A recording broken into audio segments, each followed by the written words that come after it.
किसी ने पत्र में लिखा है कि आपने वृंदावन आने का प्रयोजन बताया था। हमने ये कहा था कि वृंदावन आप स्वयं जाओ वो एक बात है, वृंदावन आपको बुलाए ये विशेष बात है। कभी कभी आप लोग वैसे तो वृंदावन जाते रहा करो, पर कभी कभी प्रयास किया करो कि वृंदावन आमंत्रण भेजे हमको तो जाएं हम। और वृंदावन आमंत्रण 3 रूप में भेजता है। जिनका ये प्रश्न है, जिनकी ये जिज्ञासा है, उनका ये कहना है कि आपने 3 बात कही है कि वृंदावन जब आमंत्रण करता है तो 3 चीज होती हैं। पहला, स्वप्न में ब्रज का या ब्रज के ठाकुर का या वैष्णवों का दर्शन। बहुत ध्यानपूर्वक सुनिएगा सब लोग। सबसे पहले वृंदावन यदि आपको बुला रहा है तो आपको स्वप्न में वृंदावन या वृंदावन के निधि या वृंदावन के वैष्णवों का अनुभव होने लग जाए, समझ जाओ वृंदावन बुला रहा है। दूसरा आपने लिखा है कि दूसरा आपने कहा कि ब्रजवासी घर आए। घर आने को नहीं कहा हमने ये कहा था कि ब्रजवासी आपके शहर में आ जाए, तो समझ जाओ कि दूसरा संकेत है, ठाकुर जी बुला रहे हैं। जितने ने ताली बजाई वो हमको पता है क्यों बजाई। आपने यूं बजाई कि हम आ गए कानपुर, तो मतलब श्री जी बुला रहे हैं। अरे सुनो, बात तो सुनो पहले। लेकिन केवल एक ब्रजवासी के नगर में आने मात्र से निमंत्रण नहीं माना जाएगा। स्वप्न में वृंदावन दिखा हो, स्वप्न में श्री जी का अनुग्रह हुआ हो, स्वप्न में बरसाना, गोवर्धन, वृंदावन, नंदगांव आदि 84 कोस का कोई गांव दिखा हो, सबसे पहले स्वप्न दर्शन होना चाहिए। उसके बाद नगर में कोई ब्रजवासी आ जाए तो समझ जाओ कि श्री जी बुला रही हैं। और तीसरा, ब्रज से कोई प्रसाद लावे, ब्रज से कोई आवे और वो इतना प्रसाद लावे आपके घर ही भिजवा दे, बोले लो महाराज बिहारी जी का प्रसाद भिजवा रहे हैं। ये 3 संकेत यदि आपके यहां हो जाएं तो तीसरा संकेत होते ही आपको वृंदावन भागना है। क्यों? क्योंकि वृंदावन बुला रहा है, श्री जी बुला रही हैं, ठाकुर जी बुला रहे हैं, यमुना जी बुला रही हैं। ये 3 संकेत हमने बताए थे। तो आपका ये कहना था कि आप हमारे शहर में आए हैं तो क्या अब हम वृंदावन जा सकते हैं? बिल्कुल जाओ। 3 यदि है, वैसे देखो जाओ खूब वृंदावन, कोई वो नहीं, पर एक हमारा भक्ति भाव है, वृंदावन हमको बुलाए तो हम जाएं, तो मन में ये भाव लेके जाएंगे श्री जी बुला रही हैं, ठाकुर जी बुला रहे हैं। अच्छा एक बात और, कहीं ये 3 संकेत पूरे हो जाएं तो आप ऐसा भाव रख के मत जाइएगा मन में कि तो फिर वृंदावन में बहुत सम्मान होगा, वृंदावन में बहुत अच्छे वाले दर्शन होंगे, वृंदावन में खूब बढ़िया प्रसाद मिलेगा, वृंदावन में बंदर हमारा चश्मा लेके नहीं भागेगा। क्यों? क्योंकि वृंदावन ने बुलाया। ये सब एक्सपेक्टेशंस लेके मत जाना कि बहुत सम्मान होगा। कुछ भी हो सकता है, जरूरी नहीं है। वृंदावन ने बुलाया है तो हो सकता है कि वृंदावन जाते ही कुछ ना कुछ भी हो सकता है। तो कहीं ऐसा, क्योंकि एक बार एक व्यक्ति आया वृंदावन, तो जैसे ही वो हमसे मिलने आया तो 2 लोग उसको पकड़ के ला रहे थे। मैंने क्या हो गया? बोले महाराज जी आपने कहा था 3 बात हो जाए तो वृंदावन आना। मैंने कहा अच्छा। बोले स्वप्न में एक दिन हमको ब्रजवासी दिख गए, फिर उसके अगले दिन हमारे नगर में एक कथा हो रही, ब्रज के व्यास जी आ गए। तीसरे दिन बोले कि एक ब्रजवासी ब्रज के दर्शन करके आए थे एक व्यक्ति, उन्होंने प्रसाद भिजवाया, तभी हमने आपकी कथा सुनी, तो हमको लगा कि वृंदावन जाना है। मैंने कहा तो बोले आज सुबह ही वृंदावन पहुंचा महाराज जी, और आते ही जैसे ही वृंदावन की परिक्रमा लगाने के ऐसी जोर की ठोकर लगी हमका तो पैर ही हमारा टूट गया, फ्रैक्चर हो गया अंगूठा में। मैं तो आप किस लिए आए थे कि रबड़ी मिलेगी आपको वृंदावन, रसमलाई मिलेगी? मैंने कि लाला को तो स्वभाव है खेलना, वो तो ऐसे ही खेले। मैंने कहा मान सम्मान की भावना से वृंदावन कभी मत आना। सम्मानम कलयाति घोर गरलम नीचपमानम क्षुधा। हम तो ये कहते हैं भैया कि अगर बिहारी जी गए और गुसाई जी ने आपको आगे बुला करके 56 भोग दे दिए, माला पहना दी, दहली पूजन करवा दियो, इत्र लगवा दियो, आपसे खूब जोर की पूजा करवा दी, आपको लगेगा ओहो बिहारी जी मुझसे बहुत प्रसन्न है, मुझे सबसे आगे बुलाया। बिहारी जी प्रसन्न है कब जानो? कि आप दौड़ते भागते भीड़ में महाराज गर्मी में पसीना पसीना लथपथ है गए, बंदर चश्मा ले गयो, पर्स कहीं गिर गयो, पैसा सबरे बिखर गए, और वही समय दौड़ते भागते बिहारी जी जैसे ही पहुंचे, अंदर प्रवेश करते ही महाराज कपाट बंद है गए, दर्शन बंद। समझो बिहारी जी प्रसन्न है, खेल रहे हैं आपसे। भैया प्रीत की रीत बड़ी उल्टी है, प्रीत की रीत बड़ी उल्टी है।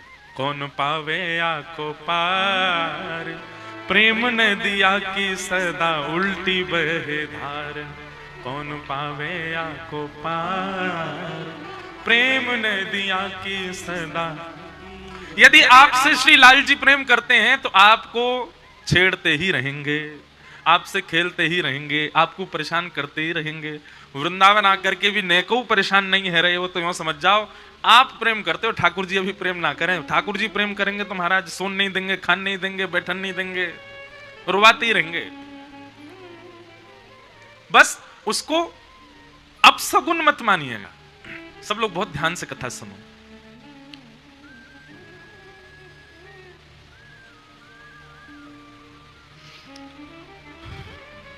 क्या बता रहे थे हम कि ठाकुर जी खेलते हैं, तो जिनका ये पत्र है उनको उत्तर मिल गया हो तो तुरंत कल की कथा सुन के वृंदावन चले जाओ।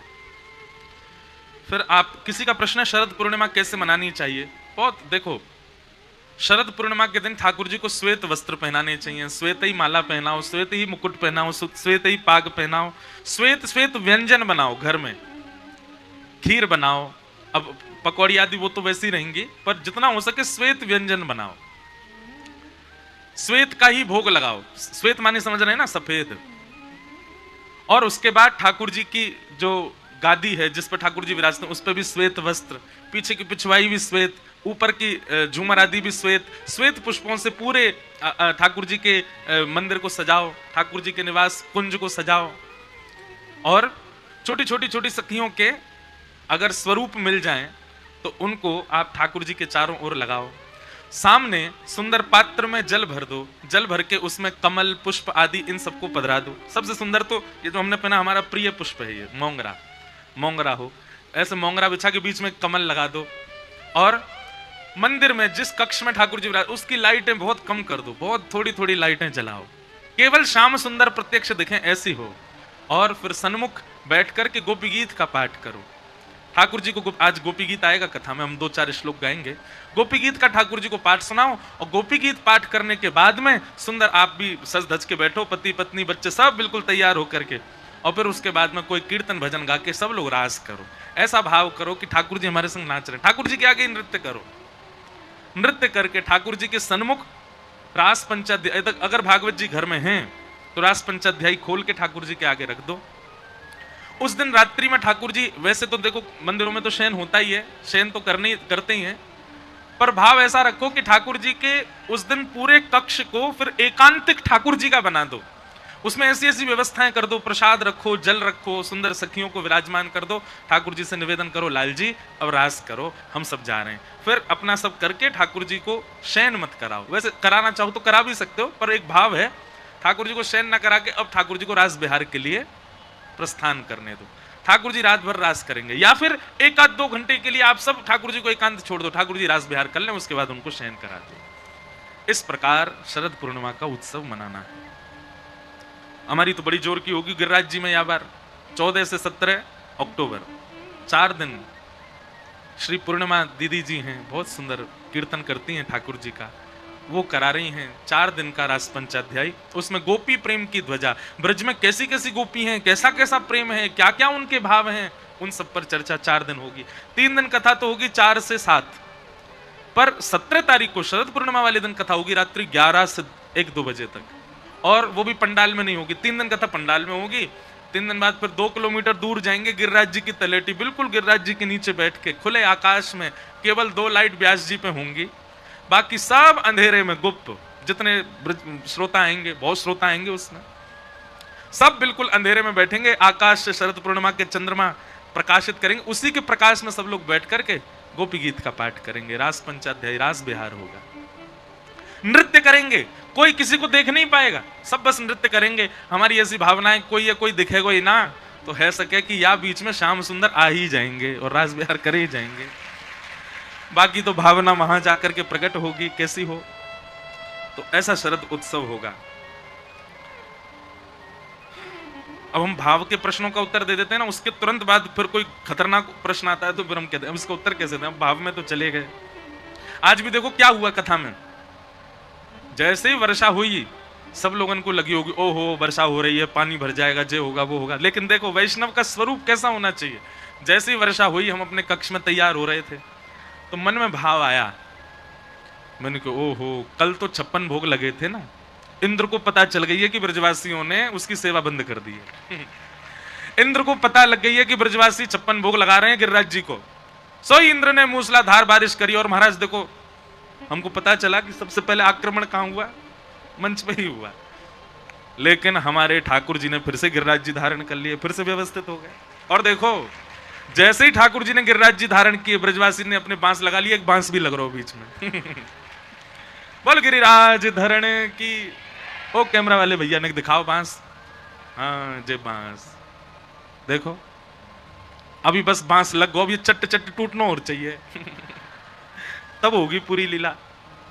अच्छा ये बांस लगे हैं, आप कहोगे एक ही बांस थोड़े ही हो, तो देखो ये जो पिलर लग रहे हैं पंडाल में, ये पूरा गिरिराज पर्वत है, सबने अपने अपने लगा रखे हैं। लेकिन भैया इन पे नाइट करो, जे पंडाल तो हमारे गिरधर लाल जी नहीं अपनी भुजा पे धारण कर रखो है, इन नहीं धारण किया है। तो ये इस बात का प्रमाण है कि ठाकुर जी, कथा केवल शब्द नहीं है, कथा केवल प्रवचन नहीं है, कथा पूरी लीला होती है। और ठाकुर जी उसमें प्रत्यक्षता का अनुभव करा देते हैं, बस कोई करने वाला होना चाहिए। कोई ने करो ऐसा अनुभव कि जो गिरिराज लीला ही है रही है, एक दो, अच्छा अब तो सबरे इनके हाथ खड़े होंगे झूठे।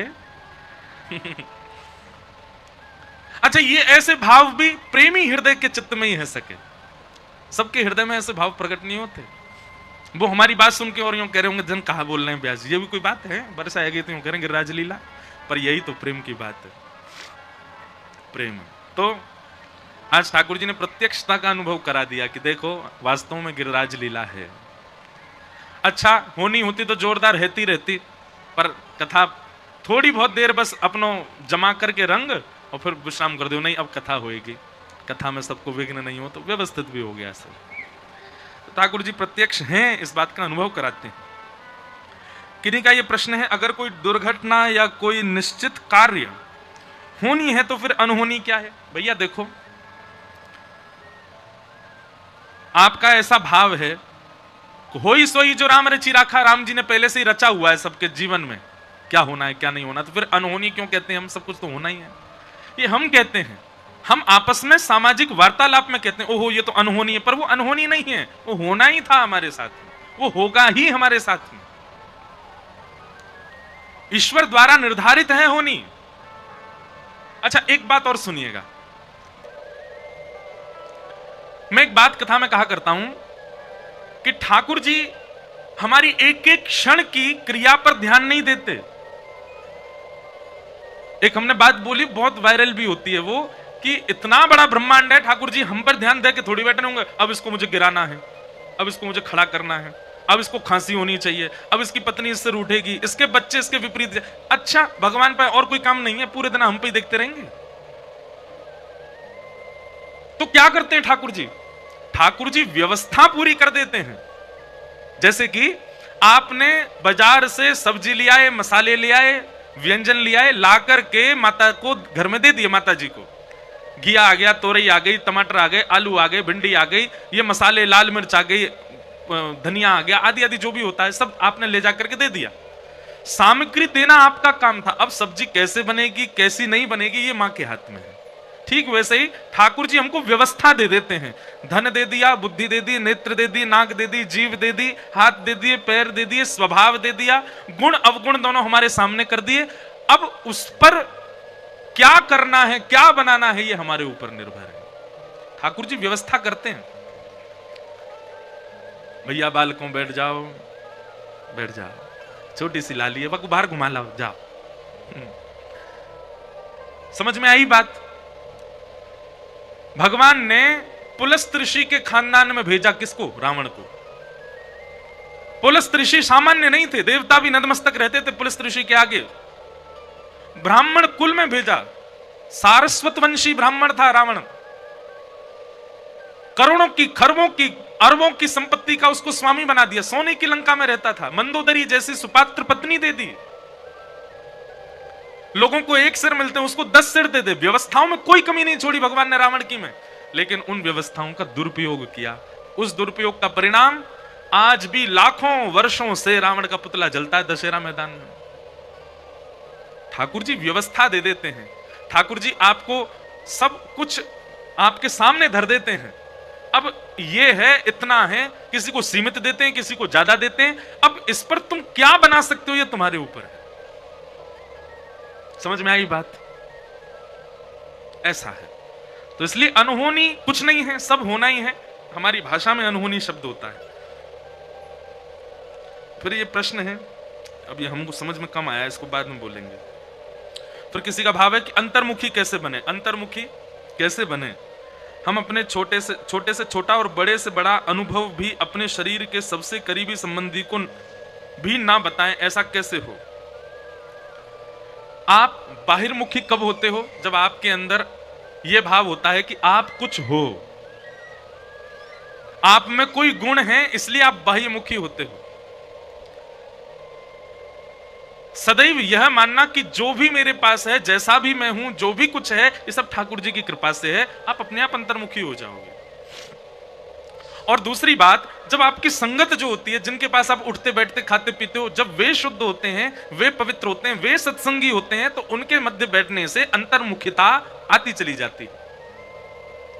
समझ में आई बात? आप बाहिर्मुखी क्यों हो? कुछ भी करने के बाद तुरंत गा देते हो, ये मैंने किया, ये तो ऐसे हुआ, मैंने किया, मैं तो ऐसा हूं, मैं तो। एक तो ये मैं शब्द सबसे गंदा शब्द है। हम कथा में कहा करते हैं, सतयुग का राक्षस, उसका नाम है हिरण्यकश्यप। नाम कितना बड़ा! त्रेता में नाम राक्षस का थोड़ा छोटा हो गया, क्या? रावण, 3 अक्षर का। द्वापर में राक्षस का नाम और छोटा हो गया, कंस, 2 शब्द का। कलयुग में और छोटा हो गया, 1 अक्षर का, क्या? मैं। ये मैं पना निकालिए अपने अंदर से। और एक बात सुनिए, जो नाम जप करते हैं, उर्दपुंड लगाते हैं, कंठी पहनते हैं, वैष्णव भेष में रहते हैं, वृंदावन आते जाते रहते हैं, उनमें तो मैं पना होना ही नहीं चाहिए। मैं नहीं, हम कुछ नहीं कर रहे हैं, सब ठाकुर जी की कृपा से। मैं नहीं, मेरा नहीं, यह तन किसी का है दिया, जो भी अपने पास है वह धन किसी का है दिया। देने वाले ने दिया वह भी दिया, किस शान से मेरा है यह लेने वाला, कह उठा अभिमान से। पर मैं मेरा यह कहने वाला, मन किसी का है दिया। मैं नहीं, मेरा नहीं, यह तन किसी का है दिया। हम एक बात कहते हैं, समझ में किसी को नहीं आई, ताली सबने बजाई। आई समझ में? सुना दो चलो हमको। सुनो अब एक बात, आप बाहिर्मुखी क्यों हो? क्योंकि आप खुद को कुछ समझते हो, मैं कुछ हूं, 30 मार खाऊं मैं।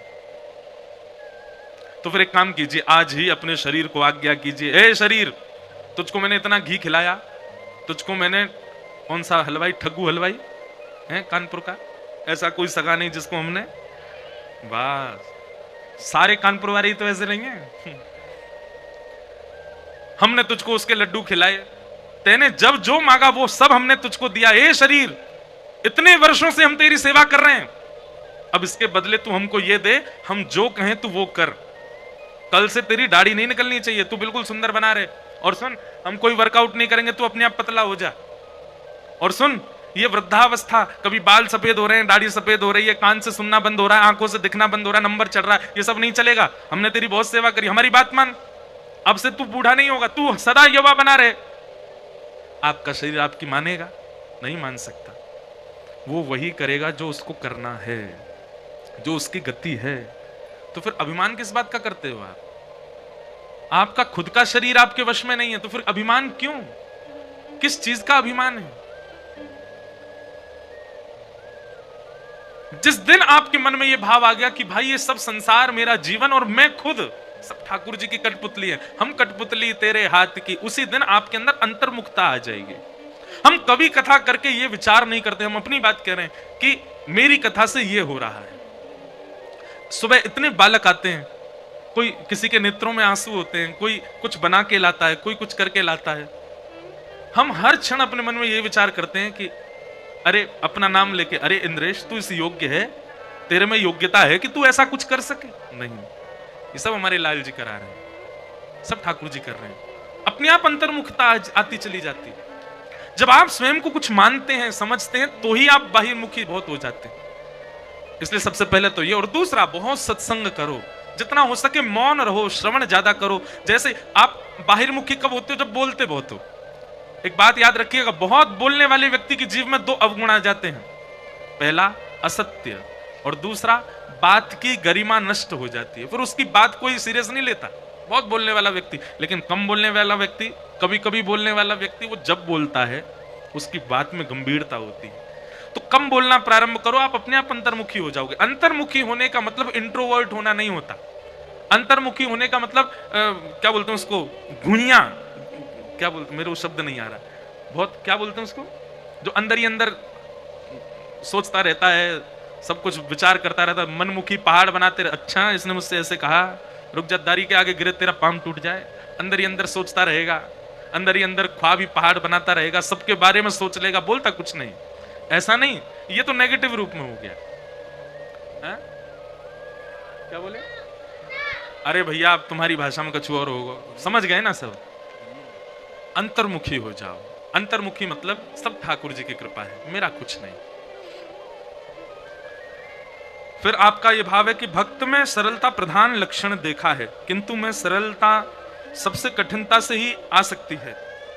मुझे ऐसा लगता है भक्त भोंदू के प्रसंग में आपने बताया हरि कथा से सरलता प्राप्त होती है। निश्चित ही ये जो हमने बात बताई, अंतर्मुखी आप हो जाओगे, अपने आप ही आपके अंदर सरलता आ जाएगी, आप सहज हो जाओगे। फिर किसी का भाव है क्या हमें चलते फिरते तुलसी माला पर नाम जप करना चाहिए? मंत्र जाप आप नहीं कर सकते, नाम जप आप कर सकते हो। वैदिक मंत्र का, गुरु मंत्र का जाप आपको चलते फिरते नहीं करना चाहिए, लेकिन ठाकुर जी के नाम को आप जप सकते हो। कृष्ण कृष्ण कृष्ण कृष्ण चलते फिरते कर सकते हो, श्री राधा श्री राधा श्री राधा चलते फिरते कर सकते हो, राम राम राम राम राम राम राम चलते फिरते कर सकते हो, शिव शिव शिव शिव शिव शिव चलते फिरते कर सकते हो। पर जब मंत्र की बात आती है, कोई मंत्र है, उसके लिए तो आसन और एकाग्र चित्त और बैठ करके शुद्ध अवस्था में ही करना है। फिर आपका भाव है कि नाम में सीताराम जप करते हैं, सियाराम जी को माता पिता मानते हैं, और ठाकुर जी को और ठाकुरानी जी को प्रिया प्रियतम को सखा भाव से मानते हैं। आपको ये भय है कि सखा सखी के रूप में मानने वाले प्रिया प्रियतम के प्रति ज्यादा लगाव हो रहा है तो कहीं माता पिता को छोड़ तो नहीं देंगे? ऐसा नहीं। हमारे मित्र बन जाते हैं तो क्या हम माता पिता को छोड़ देते हैं? हमारा विवाह हो जाता है, पत्नी या पति आ जाए तो क्या हम माता पिता को त्याग देते हैं? नहीं। सीताराम जी मेरे माता पिता हैं और बहुत अच्छा भाव है, और प्रिया प्रियतम मेरे सखा हैं, बहुत अच्छा भाव है। सदैव दोनों का स्मरण करो, बिल्कुल भयभीत मत हो। ये सब आज के प्रश्न हैं, इन सबको हम प्रणाम मात्र करते हैं। बोलो वृंदावन बिहारी लाल की जय।